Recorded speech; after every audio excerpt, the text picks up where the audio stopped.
మూడో అధ్యాయం సౌతు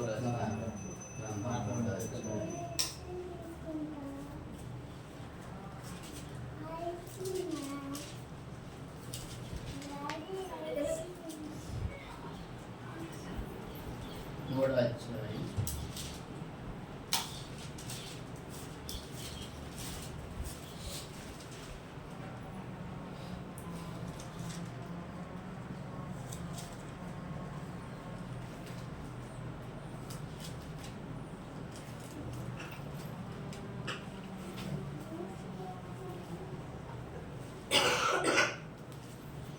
సామెతలు రాసిన గ్రంథం మూడో అధ్యాయం 6వ వచనం.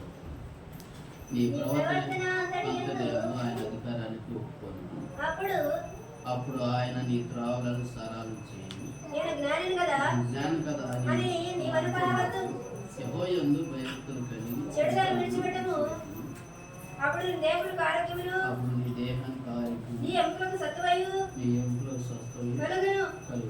నీ రాబడి అంతటిలో ప్రథమ ఫలమును నీ ఆస్తిలో భాగము ఇచ్చి యెహోవాను కనపరచుము. అప్పుడు నీ కోట్లలో ధాన్యము సమృద్ధిగా నుండును. నీ గ్రానుల నుండి కొత్త ద్రాక్షరసము పైకి పొర్లి పారును. నా కుమారుడా, యెహోవా శిక్షను తెలియపరచవద్దు, ఆయన గద్దెంపును వేసుకోవద్దు. తండ్రి తనకు ఇష్టమైన కుమారుని గద్దించే రీతిగానే యెహోవా తాను ప్రేమించిన వారిని గద్దించును. వాక్యం వచ్చిన ప్రార్థన చేసుకొని వాక్యం ధ్యానించుకుని దేవనాం కనేసయ జవాద్ పైన వాక్యానికి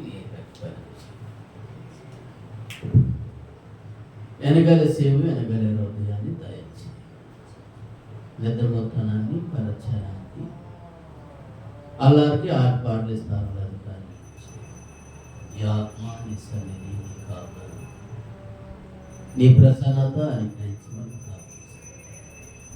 యెహోవా మా ప్రార్థన ఆలకించిన మా జ్ఞాపన రానప్పుడు కూడా సన్నిధి కాపాడు. వచ్చిన బిడ్డపై నీ ఆత్మ నీ కందట్టు నుంచి నీ కాపాడు, స్థలం నీ రక్తం చూపాలి. నీకు ఇష్టమైన కుమారుని శిక్షించే రీతిగా నువ్వు శిక్షించినప్పుడు నాయన గద్దించినప్పుడు నీకు లోపడతావు సార్, నీ వైపు తిరుగుతావు సార్. మా వ్యాధులు రోగాలు చేస్తున్నామని తోలొచ్చి నువ్వు తప్ప మాకు ఎవరు బాగా చూడాలి. నువ్వే మా దేవుడిగా మా రాజు, మా కొండ మా పాట మా ఆశ్రయం ఉంటారు సార్. 10,000 శక్తి వేసుకేసిన వాళ్ళు కానీ నీ ఆత్మ ఉంచు, నీ సన్నిధికి కాపల నీ ప్రసన్నత దయచి ఆరు అందుబాటులో నీకే మహిమ ఘనత ప్రభావాన్ని మా కొరకు రాజు యేసుక్రీస్తు శ్రేష్టమైన నామమున ప్రార్థించుకుంటున్నాం తండ్రి, ఆమేన్. ప్రభువైన యేసుక్రీస్తు అందరికీ వందనాలు. దేవుని యొక్క వారికి మనకి తనకి ఇష్టమైన కుమారుని, ఇష్టమైన కుమార్తెని, లేకపోతే ఇష్టమైన యజమాని, ఇష్టమైన యజమానురాన్ని తిట్టినప్పుడు లేకపోతే గద్దించినప్పుడు లోబడి ఉండాలంట. ఎవరు లోబడి ఉండాలి? తండ్రికి, కుమారుడికి, కుమార్తెలకి, అవునికి, లేకపోతే వృద్ధులకి, బాలులకి లోబడి ఉండాలంట. వాళ్ళు తిట్టేది ఎందుకు అంటే దేనికి తిడతారు? చెడిపోయేది అబ్బాయి అని తిడతారు ఎవరన్నా, లేక చెడిపోయిన అమ్మాయి అని తిడతారు ఎవరన్నా. ఇష్టమైన కుమారుని, కుమార్తెని దేవుడు గద్దించి రీతిగా దేవాది దేవుడు మనం కూడా లేకపోతే శిక్షిస్తాడు, లేకపోతే గద్దిస్తాడు. గద్దించినప్పుడు లేకపోతే శిక్షించినప్పుడు ఆయనకి లోబడి ఉండాలంట. దేనికి లోబడి ఉండాలి అని దేని యొక్క వాక్యం అంటుంది. ఐదు క్వశ్చన్ కూడా ఏమంటున్నానంటే, నీ స్వబుద్ధిని ఆధారం చేసుకోనక నీ పూర్ణ హృదయంతో యెహోవా యందు నమ్మక ఉంచాలి. ఎప్పుడు పూర్ణ హృదయంతో యెహోవా యందు నమ్మక ఉంచాలి అంటే, దేవుడి దగ్గర ఎంత నమ్మకంగా ఉంటే మన స్వబుద్ధిని ఆధారం మట్టికి ఏమి చేసుకోకూడదంట. నా కుమారుడ, నా ఉపదేశాన్ని మరొకకు నా ఆజ్ఞ హృదయపూర్వకంగా గైకొను అన్నాడు.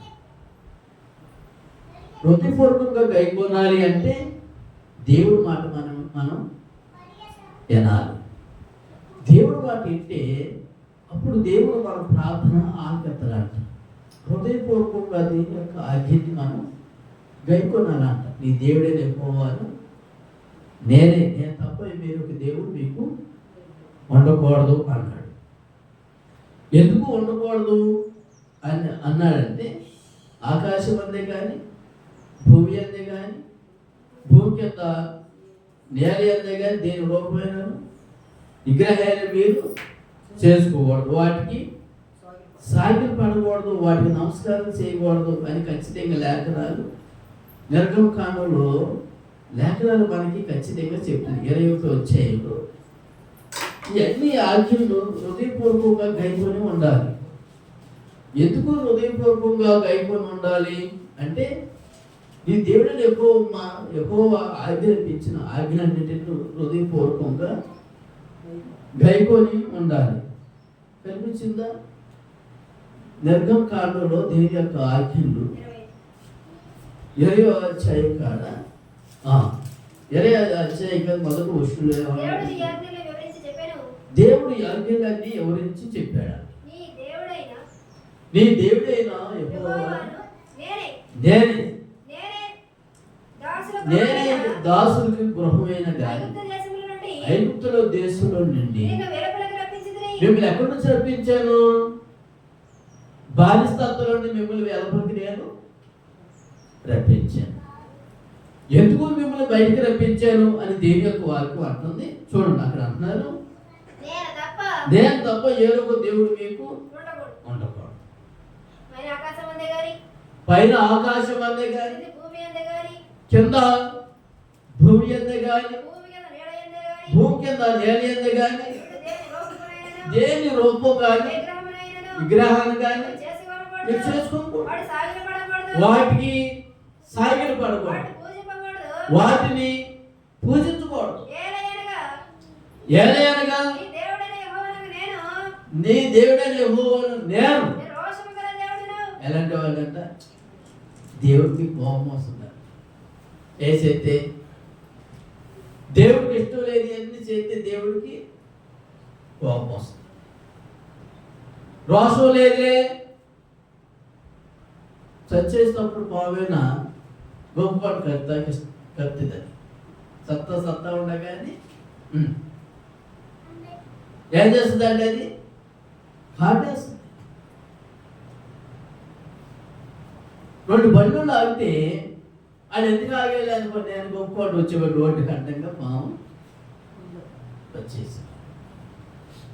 వచ్చేసేవాడికి దాన్ని తొక్కిచ్చేసి అవతానికి వచ్చేసి శుక్రవారం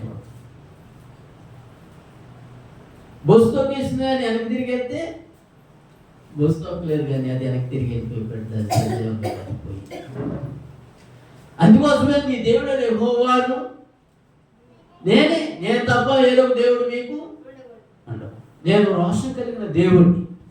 ఎందుకు ఆయనకి రోషం వస్తుంది అని చెప్పి దేవుడి యొక్క వాక్యం అంటుంది. చూడు, యాజ్ఞలన్నీ నా కుమారుడ, యాజ్ఞలన్నీ నువ్వు హృదయపూర్వకంగా గైకొనాలి అన్నాక అంటున్నాడు. దేవుని యొక్క వాక్యం అంటున్నాడు 5వ వచనంలో వచ్చినాక అంటున్నాడు, నన్ను ప్రేమించి నా ఆజ్ఞలు గైకొన్న వారిని.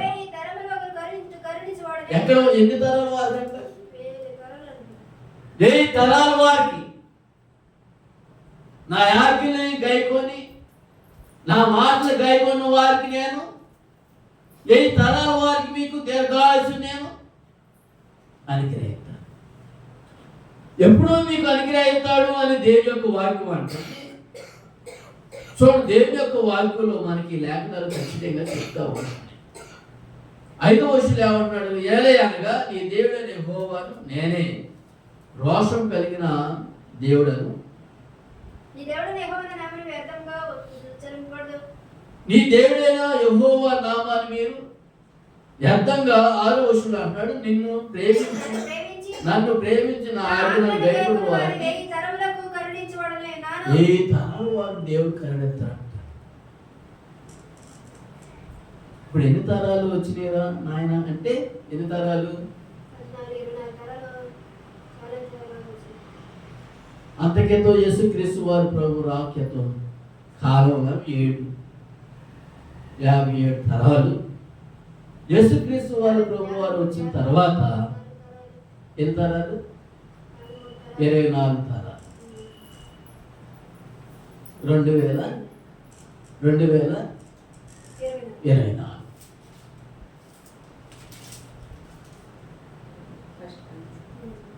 దేని యొక్క ఆజ్ఞలు మనం ఎన్నడూ కూడా మేలుకోకుండా ఉండాలి. ఎందుకు దేని యొక్క ఆజ్ఞలు మేలుకోకుండా ఉండాలంటే, నీకు 8 సంవత్సరాలు ఆయుష్ కావాలంటే కొందరు చాలా మంది దినాలు చూసిన దినాలు లేకపోకుండా గతించిపోయారు. కానీ యేసు ప్రభు వారు అంటున్నాడు, మీకు 8 సంవత్సరాలు రావాలంటే, దీర్ఘాయుషు కావాలంటే, మీ తరతరాలు ఉండాలంటే తండ్రి ఆజ్ఞలు మీరు నిరర్థంగా గైకొని ఉండాలి అన్నాడు. 8 సంవత్సరాల వరకు కరుణించి వాడినై ఉన్నాను. నీ దేవుడైన యెహోవా నామము వ్యర్థంగా నువ్వు ఉచ్చరించకూడదు, లేకపోతే అర్థంగా నువ్వు మాట్లాడకూడదు. వ్యర్థంగా మాట్లాడితే దేవుడికి కోపం వస్తుంది. ఇప్పుడు నేను వ్యర్థంగా ఏదైనా మాట అన్నారు మనుషులు, ఎంత కోపం వస్తుంది? కుమారుడు అన్నా కానీ కోపమే. చెప్పండి, కుమార్తె అన్నా కానీ కోపం, పిల్లలన్నా కానీ కోపమే. కదిలించలేదు రోజులు ఎవరిని కూడా మనం ఒక ఆలు చదువుతాడు, 10 ఆలు చదువుతారు.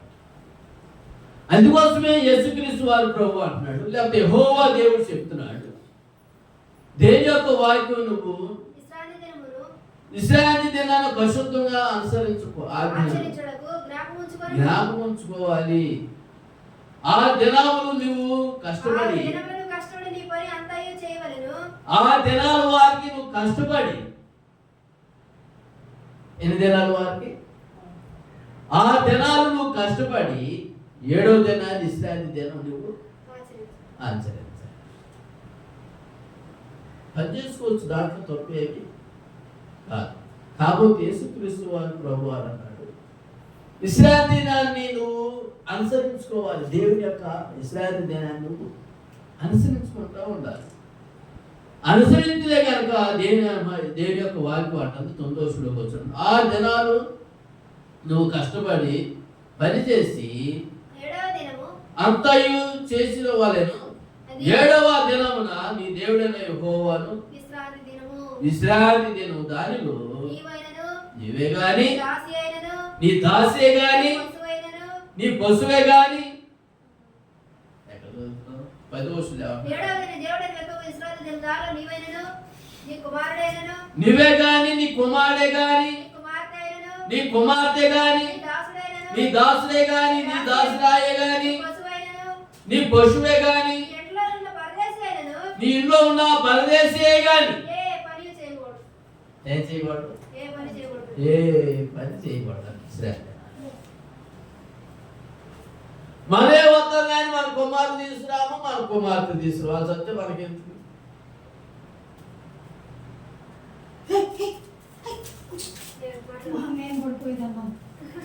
వాళ్ళు మనకెందుకు? మన శుభ్రం ఉంటే చాలు. మనం శుభ్రంగా ఉంటే కుమార్తెలు ఏమైపోయినా పర్లేదు, కుమార్తెలు ఏమైపోయినా పర్లేదు, ఎదుటి వాళ్ళు చచ్చిపోయినా పర్లేదు, దాసి దాసిన చచ్చిపోయినా పర్లేదు, మన శుభ్రం చాలు. ఎవడు పోతే మనకేంటండి, మన ఇల్లు శుభ్రంగా ఉంటే సార్. వాళ్ళు పోయిన తర్వాత నువ్వు మనం ఎందుకు ఉంటే ఏం చేస్తావు? ఊరు పడితే ఓగన దొరుకుతావు బాబు కలిసి ఉంటుందా? ఊరే పంట పడిపోతే ఎవరు గొప్ప నాశనం అయినా పర్లేదు, ఎవరి నాశనం అయిపోయినా పర్లేదు, మా కుటుంబం అంటే శుభ్రంగా ఉంటే చాలు అనమాట. ఏసై దృష్టిలో అలా కాదు. అందరూ శుభ్రంగానే ఉండాలి, అందరూ శుభ్రంగానే ఉండాలి. యేసుక్రీస్తు వారి ప్రభువు చెప్తున్నాడు. చూడు, దేవుని యొక్క వాక్యం మనకి లేఖనాలు ఖచ్చితంగా చెప్తున్నాయి. నీ హృదయపూర్వకం ఎన్నిటినీ గైకొంటూ ఉండాలి. ఎందుకు గైకొని ఉండాలి? దేవుని యొక్క వాక్యం మనకి లేఖనాలు ఖచ్చితంగా చెప్తా ఉంటున్నాయి. 11వ వచనంలో వచ్చిన అన్నాడు, 6వ దినంలో యెహోవాను ఆకాశము 6వ దినాన్ని ఆకాశము భూమి సముద్రాలు వాటన్నిటి సమస్తాన్ని సృజించి 7వ దినాన్ని విశ్రమించాను. అందుచేత ఇశ్రాయేలు దినాన్ని ఆశీర్వదిస్తాడు. దేవుడు దాన్ని ఆశీర్వదిస్తాడు, పరిశుద్ధంగా దాన్ని చేస్తాడు. ఎప్పుడు పరిశుద్ధంగా చేస్తాడు అంటే, ఇదంతా పెద్ద వాక్యం చదువుకుంటే వెళ్తుంటే పెద్ద చరిత్రలాగా ఉంటామంట. అదంతా మనకు అవసరం లేదు. కానీ నిన్ను నీ తల్లిని తండ్రిని సన్మానించు అన్న తర్వాత చూడు, దేవుని యొక్క వాక్యంలోకి వెళ్దాం. సామెతలు రాసిన గ్రంథంలోకి వెళ్దాం. 3వ అధ్యాయంలో ఎన్ని దేవుని యొక్క ఆజ్ఞలు నీ హృదయపూర్వకంగా గైకొంటే కనుక అప్పుడు నీ ఎముకలకు ఆరోగ్యం, నీ దేహము స్వస్థత కలిగింది.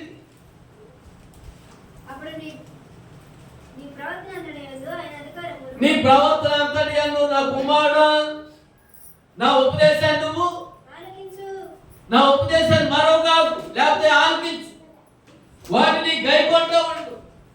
దేనికి నువ్వు గైకొనాలి? అది నీకు దీర్ఘాయుస్సు ఇస్తాయి. ఎప్పుడు? ఏ సంవత్సరం దీర్ఘాయుస్సు, సంవత్సరంతో కాపాడి దేవుడా అని దేవుడి పాదాలు పట్టుకొని విజ్ఞాపన చేయాలి. దేవుడి పాదాలు పట్టుకొని విన్నపం చేయాలి. అందుకోసమే యేసయ్య అంటున్నాడు, లేకపోతే గ్రాండ్ అండ్ సొలొమోన్ చెప్తున్నా, కుమారుడా నా ఉపదేశాన్ని మానవాకము నా ఆజ్ఞలను హృదయపూర్వకంగా గైకొనుము, అవి నీకు దీర్ఘాయుసు సుఖజీవంతో గడుపు, సంవత్సరాలు నీకు శాంతియు నీకు కలగజేస్తాయి. దయను సత్యను ఎన్నట్టు నిన్ను విడిచిపోని. నీ శాంతిగా ఉండాలంటే చర్చిలో రాగానే మనం శాంతి నిద్రపోతాం. ఏం చేద్దాం? మనం శాంతి నిద్రపోతాం అంట. బాధలన్నీ ఏం చేద్దామంటే చేతులు ఎత్తేసేద్దాం అంట. మన శాంతి ఉండాలంటే పెద్ద చర్చి ఉండాలండి. ఆ చర్చి చుట్టూ చక్కగా పూలతో నిండు పడిపోయి ఉండాలి. చర్చిలోకి వస్తే మన శాంతిగా కూర్చోవాలి. బాధ సాధులన్నీ విడిచిపెట్టేస్తారండి.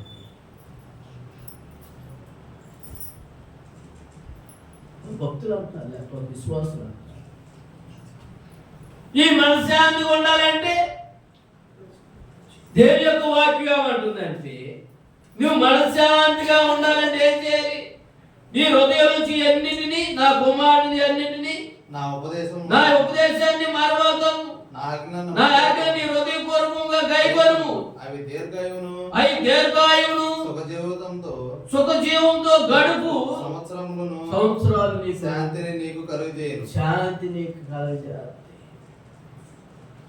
వాటి కంఠాభూషణముగా ధరించుకొనుము. ఏంటి ధరించుకుంటాం? పరికరాలు ఎన్నింటినీ మెడకి దండాగేసుకుంటాం. ఎప్పుడు తిట్టాడు యజమాని కానీ యజమాని రాదు కానీ అవన్నీ ఎప్పుడు ఎక్కడ గుర్తు పెట్టుకుంటాం అంటే చెప్పండి, ఇప్పుడు దాకా గుర్తు పెట్టుకుంటాం? మళ్ళీ తిరగలేదాకా చచ్చిపోయేదాకా గుర్తుంటుంది. కడుపులో నాకు గాలి వేసి మెదిరిని ఆయన మాటలు కానీ ఆయన కొట్టిన దెబ్బలు కానీ యేసుప్రభు పట్టించుకున్నాడా? తిట్టిని కానీ, లేకపోతే వారు కొట్టిన దెబ్బలు కానీ, వారు చేసిన గాయాలు కానీ, లేకపోతే బయట పొడిచినవి కానీ ఎస్ఐ జ్ఞాపకం చేసుకున్నాడా? మీరేం చేస్తున్నారు వీరికి తెలియదు కానీ దయతో క్షమించు. ఎప్పుడు యేసుక్రీస్తు వారి ప్రభు వాళ్ళని జ్ఞాపకం చేసుకోవాలి. దుర్మార్గుల్ని హింసపెట్టి వాళ్ళు జ్ఞాపకం చేసుకోవాలి, హింసించి వాళ్ళు జ్ఞాపకం చేసుకోవాలి. తండ్రి వీళ్ళు చేస్తున్నారు, వీరికి తెలియదు. అది మన శాంతి. గడిపే సంవత్సరాలకి హృదయం ఏది లేకుండా దాన్ని ఏం చేసుకోవాలి? తీసేసుకోవాలి. అప్పుడు మనకి గుండెకాయకి ఏమొస్తుందంటే మనశ్శాంతి వస్తుంది, విశ్రాంతి కలిగింది.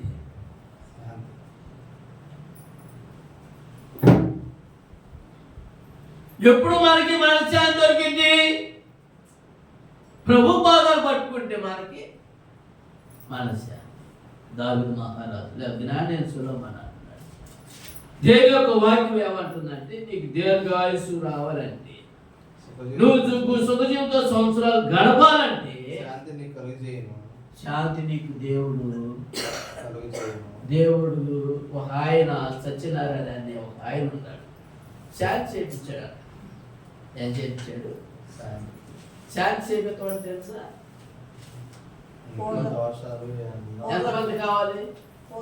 దేవుళ్ళు లేకపోతే దేవతలు. ఎంతో మంది దేవుళ్ళని దేవతలు పెట్టి శాంతి చేయించాడు.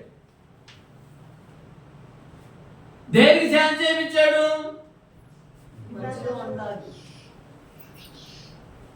నా పొట్టు సమృద్ధిగా రాగానే, సమృద్ధిగా నా షాపు లాగాలని చెప్పేసి 11 మంది 12 మంది వాటిలో సంఖ్య ఉంటుందంట. అంతమంది గ్రాములకి ఆగేసి శాంతి చేయించాడు. ఆ తల్లి ఉండేది, ఆ తల్లి ప్రార్థన చేసుకునేది, కొడుకేళ్ళు శాంతి చేయించుకునేవాడు.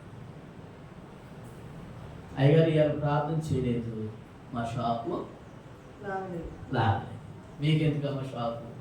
శాంతి చేయించారు కదా. ఆడవాళ్ళు మనకెందుకండి, మాకు మందే ఆడదే అని మేమందరం పక్కన అయ్యారండి. అర్థమైందా? ఎంత శాంతి చేయించినా కానీ ఒక్క పెట్టొచ్చేవాడు కాదు, మన శాంతి లేదు. దేవ యెహోవా మా ప్రార్థన ఆలకించు. శాంతి కలుగజేయాలి. దీర్ఘాయుస్సు. చాలా బాధాకరమైంది. తండ్రి దేవుని యొక్క వాక్యం ఏమంటుందంటే, ప్రభువైన యేసయ్య చెప్తున్నాడు, మీకు విశ్రాంతి దొరకాలంటే దయనో సత్యమును ఎన్నడూ నిన్ను విడిచిపోనీయకము, వాటిని కంఠాభూషణంగా ధరించుకొనుము. నీ హృదయం మీద వాటిని రాసుకొనుము. అప్పుడు దేవుని దృష్టి యందును, ఎవరి దృష్టి యందు? అప్పుడు దేవుని దృష్టి యందును హృదయం అనే పలక మీద, హృదయం అనే పలక చిన్నపిల్లలు ఏదైనా తప్పు రాస్తే ఏం చెప్తారు? దాన్ని చెప్తారు. ఏంటి చెప్పేది? ఓ రాసి గొప్పకొని దాని మీద పెట్టేట్టు చేసి మళ్ళీ రాస్తారు, మాస్టర్ కొడతారని చెప్పి రాయి. మరి నువ్వు చూడకుండా రాయి అని చెప్తే ఆ తప్పు వస్తే కనుక అది గొప్పమంట. బల్పాలు ఉండేవి, షాప్లో వచ్చి నీకు బల్పాలతో రాసి దిద్ది ఉంటావు. దాన్ని హృదయమైన పదం మీద వాటిని రాసుకోవాలి. అప్పుడు దేవుని దృష్టి యందును మనుషుల దృష్టి యందును నువ్వు దయను, నీ తప్పులన్నీ ఏం చేసుకోవాలి? ఏం చేయాలి? చెరిపేసుకోవాలండి బాబు. పలక తీసుకొని తప్పులన్నీ, నువ్వు రాసే తప్పులన్నీ ఏం చేసుకోవాలి? సరి చేసుకోవాలి, తప్పుకోవాలి. లేకపోతే ఈ తప్పు చేసిన ఆయన అన్నింటినీ వెనక్కి తుడిచేసుకోవాలి. తుడిచేసుకుంటే అప్పుడు నీ హృదయం తేలిపడిపోతాడు. బండలాగుండా హృదయం ఏమవుతుందంటే మాంసం గుండెలాగా అయిపోతాయి, మెత్తగా అయిపోతాయి, తేలిక పడిపోతాయి, మనకు శాంతి ఉంటుంది.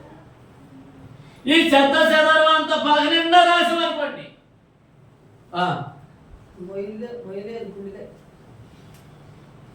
చెత్త చెదరం రాస్తే పలక చూడలేదండి, గుండెగా పక్కన పెట్టండి. చెత్త చెదరం అంతా పలక మీద ఇవన్నీ సున్నాలు ఆ గిట్లు అని రాసుకుంటూ ఉంటే అసలు మంచి గీట్లు రాసుకుంటానికి అవకాశం ఉండనే. ఈ చెత్త అంతా దూరం చేసి మంచి అక్షరాలు రాసుకుంటే ఏ అక్షరాలు రాసుకోవాలి?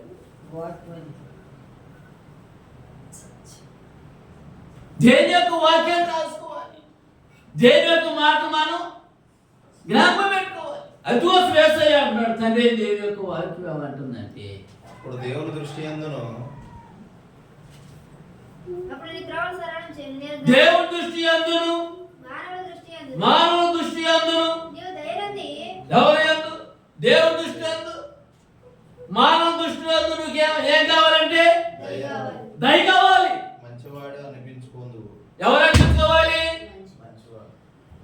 దేవుని దృష్టి యందును మనుషుల దృష్టి యందు. వాళ్ళకి రైతు పొడుసొచ్చి మంచివాడు అనిపించుకుంటారా? లేకపోతే నలుగు మీద ఆరు మీద పాటలు వచ్చి మంచివాళ్ళు అనిపించుకుంటావా? ఎక్కడి నుంచి వస్తుంది మంచి? ఎక్కడి నుంచి వస్తుంది? డబ్బిచ్చి మంచి తెచ్చుకున్నావా?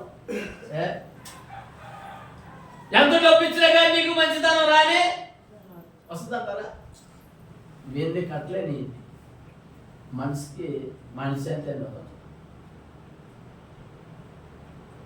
మంచి ఎక్కడి నుంచి వస్తుంది అంటే మార్పును బట్టి. ఎక్కడి నుంచి రావాలి మంచితనం? దేని యొక్క వాక్యం. హృదయం అనే పలక మీద మానవ దృష్టి అందును అప్పుడు దేవుని దృష్టి యందును మానవ దృష్టి అందును దేవుని దృష్టి అందును నువ్వు దయనంది మంచివాడు అని అనిపించు. నువ్వు దయ పొందాలి. దయగల వాడవును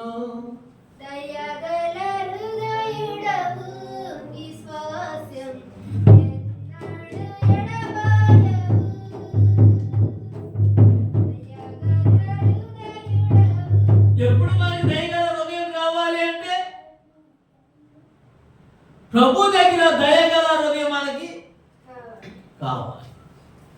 దయగల హృదయం ఎక్కడ దొరికింది అని ప్రభు యేసయ్య అంటున్నాడు. తండ్రి దేని యొక్క వాక్యం అంటుందని నీ స్వబుద్ధిని ఆధారం చేసుకోనక నీ పూర్వ హృదయాన్ని యెహోవాయందు నమ్మక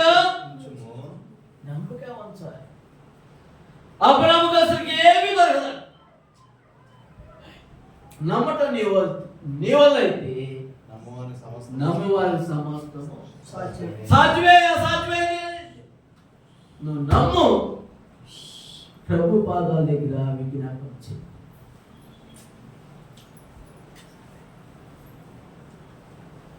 ప్రభు పాదాల దగ్గర విన్నపం చేయండి. యేసుక్రీస్తు వారి ప్రభు పాదాల దగ్గర విజ్ఞాపన చేయండి. నమ్మటం నీ వల్ల నమ్మవారి సమస్తము అసాధ్యమైనది. దేవుడి దగ్గర పాదాలు పట్టుకుని ఏడితే కనుక దేవుడు సమస్తం దాన్ని సరళం చేసే దేవుడిగా ఉంటాడు. ఏదేది కావచ్చు.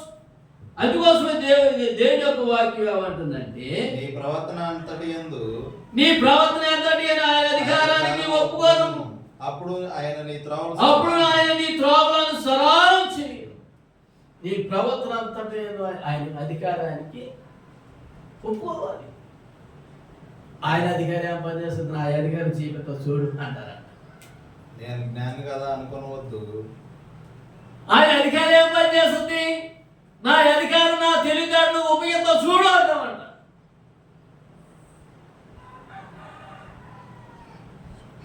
పొయ్యిలో పడుకునే కుక్కలాగా అయిపోతాను మన అధికారం ఒకే. దేని యొక్క అధికారాన్ని మనం ఒప్పుకుంటే దేని యొక్క వాక్యం అంటుందంటే తండ్రి దేని యొక్క వాక్యం అంటుంది నీ ప్రవర్తన ఆయన అధికారానికి ఒప్పుకోను. అప్పుడు ఆయన నీ త్రోవలను సరళం చేయను. నేను జ్ఞాని కదా నేను బాగా తెలియకున్నాను కదా నువ్వు అనుకునవద్దు. యెహోవా యందు భయభక్తులు గలవారి చెడుతనం విడిచిపెట్టుము. తెలుగు కలవాళ్ళు అందరూ ప్రభు పాదాల దగ్గరికి వచ్చారు. అప్పుడు నీ దేహము ఆరోగ్యమును వారి తెలివి అంతా అర్థమైపోయింది, వారి జ్ఞానం అంతా అర్థమైపోయింది, వారి ఆలోచనలన్నీ విఫలమైపోతాయి, సఫలం. అందుకోసమే అన్నాడు దేవుని యొక్క వాక్యం ఏమంటుందంటే, నీ ప్రవర్తన ఎంత లేని అధికారానికి ఒప్పుకోను, అప్పుడు ఆయన నీ త్రోవలను సరళం చేయను, నేను జ్ఞాని కదా అని అనుకోనవద్దు, యెహోవా యందు నమ్మిక ఉంచుము. భయభక్తులు కలిగి చెడుతనమును విడిచిపెట్టుము. అప్పుడు నీ దేహమునకు ఆరోగ్యమును అప్పుడు నీ దేహమునకు ఆరోగ్యము, నీ ఎముకలకు సత్తుయు కలుగును. ఈ రాబడి అంతటి ప్రథమ ఫలమును అంతటి అందు ప్రథమ ఫలమును ఆయన నీ ఆశను భావించి యెహోవాను గణపరచండి. దేవుని కనపరచాలి. ప్రభువా నాకు ఆరోగ్యం, నాకు ఆరోగ్యము దయచేయని ప్రార్థన చేయి. ఆరోగ్యం వచ్చేదాకా, జవాబు వచ్చేదాకా, సంపూర్ణ ఆరోగ్యం ఇచ్చేదాకా ప్రభు దగ్గర ప్రార్థన చేయి. ప్రభు నా ఎముకలు స్వస్థపడలేదు, మూలుగులు అరిగిపోతున్నాయి, ఇశ్రాయేలు మూలుగులు మరుపెట్టినాయి అంటే యెహోవా దేవుడు, యెహోవా దేవుడికి ఇశ్రాయేలు మూలుగులు మరుపెట్టినట్ట. వీడు ఏమలేకపోతే ప్రభువా ఏది మేము చేయలేకపోతున్నాం అని ఏడ్చారు. అందుకోసమే దేవుని యొక్క వాక్యం అంటుంది, తండ్రి అయిన దేవుని యొక్క వాక్యంలో 12వ వచనంలోకి వచ్చినాక అంటున్నాడు, నా కుమారుడా యెహోవా శిక్షను తృణీకరించుతాయి. ఆయన గద్దింపునకు విసుకోవద్దు. ఒకవేళ ఆయన గద్దించాడనుకో, లేకపోతే శిక్షించాడనుకో, ప్రభు శ్రమించినందుకు వందనాలయ్యా అనాలి. ఏమన్నాలి? శ్రమించినందుకు నీకు వందనాలయ్యా, బాధించినందుకు నీకు వందనాలయ్యా. నాకే వచ్చిన శ్రమలో ఇంట్లో కూడా సావద్దా అనమాట, నాకు వచ్చిన యాదులు ఆ ఇంట్లోకి రాకూడదా అనకూడదు.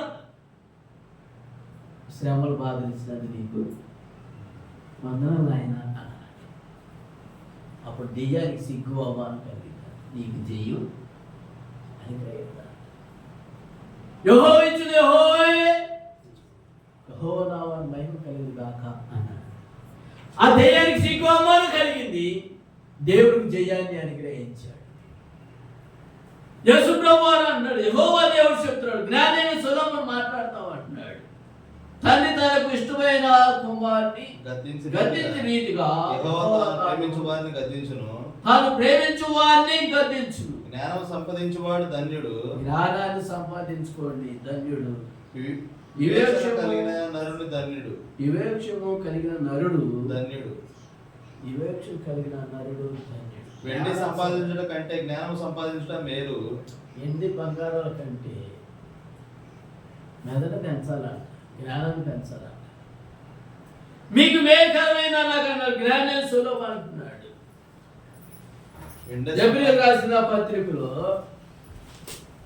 12వ అధ్యాయంలో 5వ వచనం దేవుని యొక్క వాక్యం చదువు చూడండి. దేవుని యొక్క వాక్యం మనకి లేక, నా కుమారుడు ప్రభువు చేసే శిక్షను తుణీకరించు. ఆయన నిన్ను గద్దించినప్పుడు అర్థమవుతుందా? దేవుడు నిన్ను ప్రేమిస్తున్నాడు, దేవుడు నిన్ను శిక్షిస్తున్నాడు. ఇష్టమైన కుమారుడిని, ఇష్టమైన కుమార్తెని ఎంత కొడితే కనుక వాడు అంత మాట అంటాడు, ఎంత ముదిలేస్తాడు అంత గారుడైపోతాడు. ఆడు మనం తెస్తే మనమేం పడతామండి అనొచ్చు. ప్రభు కొడితే నేల కలుసుకుంటాడు, ప్రభు కొడితే రొట్టె కడిపోయినాయి అంట. సో దేని యొక్క వాక్యం అంటున్నాను. ఎబ్రియలు రాసిన పత్రిక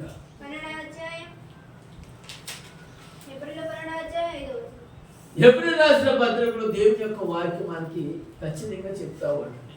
ఆయన గద్దింపుకి మనం ఎన్నడూ కూడా విసిపోకుండా చాలా జాగ్రత్తగా ఉండాలి, ఆయన లోబడుతూ ఉండాలి. తండ్రి అయిన వాక్యం మనకి లేఖనాలు ఖచ్చితంగా చెప్తావాడు. ఆయన శిక్షను మన ఎన్న కూడా తునీకరించకూడదు అని చెప్పి నాకు అన్నాడు. దేవుని యొక్క వాక్యంలో చదువుకున్నాం. ప్రభు తాను ప్రేమించిన వారిని శిక్షించి ప్రభు తాను ప్రేమించిన వారిని శిక్షించి తాను స్వీకరించిన ప్రతి కుమారుని దండించును అని కుమారుతో సంభాషించినట్లు కుమారుతో సంభాషించినట్లుగా సంభాషించు ఆయన హెచ్చరికలు మర్చితిరి. ఆయన హెచ్చరికలు ఏం చేస్తున్నామంటే మర్చిపోతావు అంటున్నాను. అందుకోసమే 6వ వచనంలోకి వచ్చినాక అంటున్నాడు, ఆయన నిన్ను గద్దించినప్పుడు విసుకకుము. ప్రభు తాను ప్రేమించిన వారిని శిక్షించి తాను స్వీకరించు ప్రతి కుమారుని దండించును. ఆయన కుమారులతో సంభాషించు మీతో సంభాషించు ఆయన హెచ్చరికను మర్చితిరి.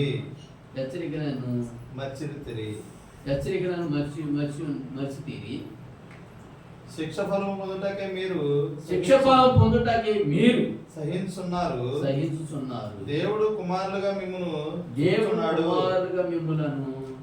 కుమారులుగా మిమ్మును చూస్తున్నాడు. తండ్రి శిక్షింపని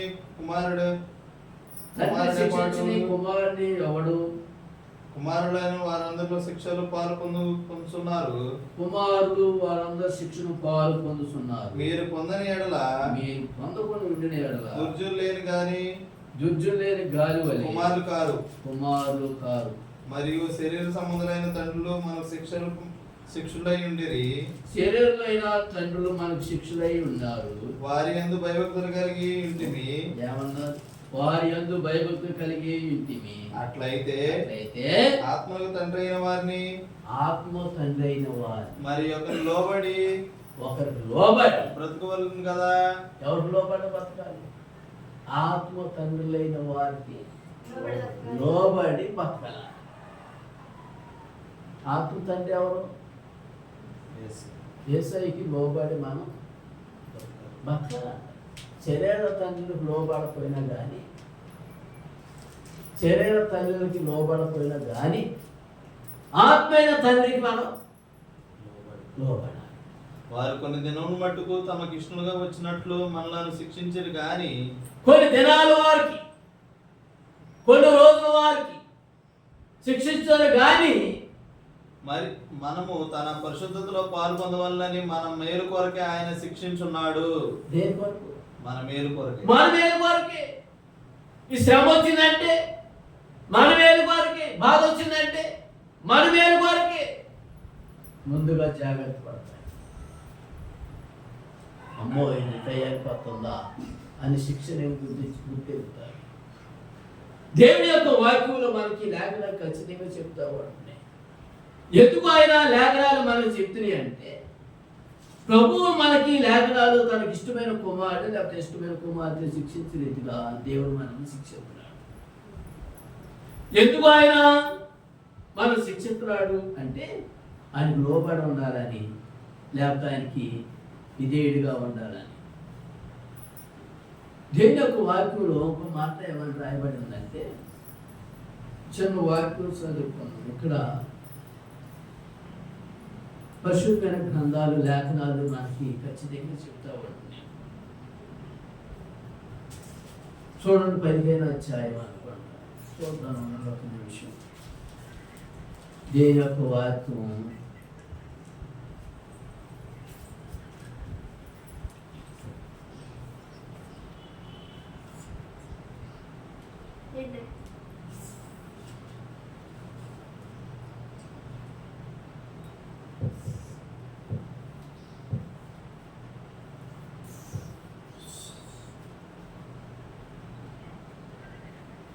పేతురు రాసిన పత్రిక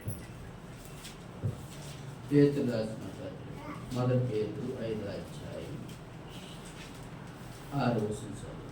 పేతురు రాసిన పత్రిక. దేవుడు తగిన సమయమందు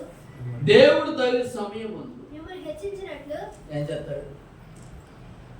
దేవుడు తగిన సమయమందు మిమ్మల్ని హెచ్చిస్తాడు. ఆయన బలిష్టమైన చేతి కింద దేని మనసుకులై ఉండి ఏం చేయాలి? తగిన సమయంలో దేవుడు ఏం చేస్తాడంటే హెచ్చిస్తాడు. శిక్షించినప్పుడు, గద్దించినప్పుడు, ఆయన లోబడినప్పుడు తగిన సమయంలో దేవుడు మనల్ని హెచ్చిస్తాడు. ఉన్నత వేసినాలని హెచ్చిస్తాడు. ఎవడు ఊహించలేనంత రీతిగా దేవుడు మనల్ని హెచ్చిస్తాడు. ఎందుకు ఆయన హెచ్చిస్తాడు అంటే ప్రభుకి ఇష్టమైన కుమారులుగా ఉండాలి. ఏం చేయాలి? ఇష్టమైన కుమారులుగా, ఆయనకి ఇష్టమైన కుమార్తెలుగా మనం ఇష్టపడాలంట. 5వ అధ్యాయంలో 6వ వచనం మొదటి పేతురు రాసిన పత్రికలో లేఖనాలు ఖచ్చితంగా చెప్తారు. దేవుడు తనకి ఇష్టమైన కుమారుని హెచ్చించినట్లుగా ఆయన బలిష్టమైన రెక్కల కింద మనం దాగి ఉండాలి. ఆయన రెక్కల సాటి ఉంటే ఏ శత్రువు వచ్చి దాడి చేసి మనకి ఏమి కాదు. ఏ దుర్మార్గుడు ఎంత చేసినా కానీ మనకి ఏమి కాదు. ఆయన బలిష్టమైన రెక్కల కింద మనం ఉండాలి. ఆయన బలిష్టమైన రెక్కల కింద లేకపోతే ఏదో కూడా శత్రువు దుర్మార్గుడు వచ్చి బాణేసి అగ్ని బాణేసి మనల్ని కొడతాడు. ఆ కొట్టినప్పుడు ఆయన రెక్కల కింద లేకపోతే కనుక ఎక్కడ తగిలిందో మనకి తెలియదు. ఎక్కడ తగిలిందో తెలియదు. కోడికలు అనుకుందంట, పోగా నీకేందో నీకు ఎంతకాలం భర్తను అనుకుంటున్నాను, నాకు రెక్కలు వచ్చేసి నీ చక్కగా నేను వెళ్ళిపోతానని ఎగురుకుంటే రాలే వచ్చాడు శత్రువు ఒక్క దాడి చేసేసి ఎక్కిపోయాడు. నాకేం బాగలేదు, నేను బాగా బలం ఉండాలనుకుంటా. నీకంటే బలం కలిగిన వాడు శత్రువు, దుష్టుడు నీకంటే బలం కలిగిన వాడాడు. కొడియాడంగా యేసు ప్రభుతో పాటు వారితో వచ్చిన వాడి తర్వాత అపవాది చదువుకుంటే లూసిఫర్ అయిన దేవత, అది ఘటాసర్పం, దానికి 7 శిశులు కలిపి ఉంటాయి. 2 శిశుల పాలు వేసి చూసేవారు. ఇది వారు అర్థమైందా? అపవాదైన చెడుకుడు. మనం బలిష్టమైన రెక్కల మీద మనం ఏమండాలి? 5వ వచనంలో 5వ అధ్యాయంలో చూడు, పేతురు రాసిన పత్రిక, మొదటి పేతురు రాసిన పత్రికలో ఆయన బలిష్టమైన రెక్కల కింద మనం దాగి ఉండాలి. ఆయన బలిష్టమైన రెక్కల కింద దాగుంటే నా కుమారుడ, నా మాట నువ్వు మరొకకుండా ఉండయ్యా, నా యాజ్ఞని హృదయపూర్వకంగా చేసుకోవాలి, గైకొనాలి. నీకు గైకొని కొంటే కనుక దేవుడు నీకు దీర్ఘాయుసాన్ని గ్రహిస్తాడు. ఎప్పుడు ఆయన మాట విన్నప్పుడు 5వ అధ్యాయం 6వ వచనంలో ఏమంటారంటే ఆయన బలిష్టమైన రెక్కల కింద దేని మనసుకి దీనితో పొత్తుడటం మీరంట. మంచి ఆహారం పెడుతున్నాం, శ్రేష్టమైన ఆహారం పెడుతున్నాం, రండి అంటున్నారు. నీ శ్రేష్టమైన ఆహారం నాకు అవసరత లేదు, సహధాన్యాలు నాకు సార్. శ్రేష్టమైన ఆహారం తింటే ఏమవుతుంది? జబ్బులు వస్తాయి. బలి అర్పించిన అర్పణ మనం తినని అది ఆవించేస్తుంది. వ్యాధులు రోగాలకు సంబంధించి ఆకలి కాదు మనకు వచ్చారు. అది బలిష్టమైన రెక్కల కింద మనం దాగుంటే కనుక దేని యొక్క వాక్యం అని అంటుంది. చూడండి, అక్కడ 6వ వచనం ఏమంటుందంటే 5వ అధ్యాయం 6వ వచనం అంటుంది,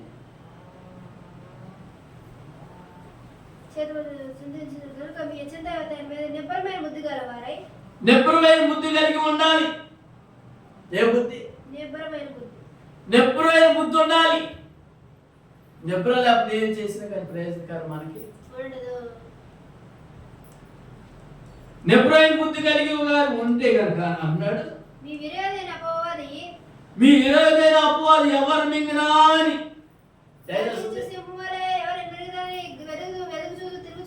దానికి అక్కడ దొరుకుతుంది, దానికంటే ఫాస్ట్గా అంటామంట. ఏం చెప్తా? దానికంటే ముందు మనం పరిగెత్తుతామని అనుకుంటామంట. అతి వేగంగా వస్తుంది, అది కానీ రెప్పటిపాటు వస్తుంది. శత్రువు అన్నవాడు, అపవాది అన్నవాడు. నా కుమారుడా, నా మాట మీద అన్నాడు కూడా మర్చిపోక నీ హృదయమైన పలక మీద వాటిని రాసుకోవాటి, కంఠపోషణగా చేసుకో. మీ 20 అపవాది ఎవరు మీకు నన్ను గద్దించే సింహానంగా తిరుగులాడుతూ ఉంది అన్నాక దేని యొక్క వాక్యం అంటుంది. లోకమందున నీ సహోదరులందు ఈ విధమైన శ్రమలు వాగ్దానములే నెరవేర్చునై ఎరిగి విశ్వాసమును స్థిరులై వారిని ఎదిరించుడి.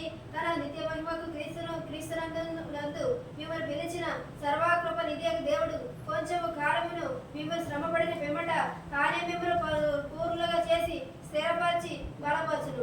యుగ యుగములకు ప్రభావం మహిమను కలుగును గాక. కొన్ని దినాలే మనకి శ్రమలు. ఎన్ని దినాలు? కొన్ని కొన్ని దినాల వారికి ఎంతవారికి శ్రమలు ఉండవు, బాధలు ఉండవు, కష్టాలు ఉండవు. ఎప్పుడు వారికి? కొన్ని దినాల వారికి. ఆ దేవుడు అని చెప్పి ఆ దేవుడు కొంచెం పోందని మనకి శ్రమ దినాలు ఏమంటే మనకి తీరిపోదు. అందుకోసం యేసయ్య అంటున్నాడు దేవుడి యొక్క వాక్యం అంటారు. ప్రభువైన యేసుక్రీస్తు వారి వాక్యం చెప్తుంది. 7వ వచనంలో వచ్చినాక అంటున్నాడు, ఆయన మిమ్మల్ని గూర్చి చింతించున్నాడు. 5వ అధ్యాయంలో 7వ వచనం ఏమంటున్నాడంటే ఆయన మిమ్మల్ని గూర్చి చింతించున్నాడు కనుక మీ చింత యావత్తు ఆయన మీద ప్రభు మీద వేయండి. మన చింత యావత్తు ఎవరి మీద వేయండి? వెసుపుడు మీద గద్దించేసి మూల ప్రభు దీన్ని నేను జయించలేకపోతున్నాను. ఎవరు మింగినాని అటు ఇటు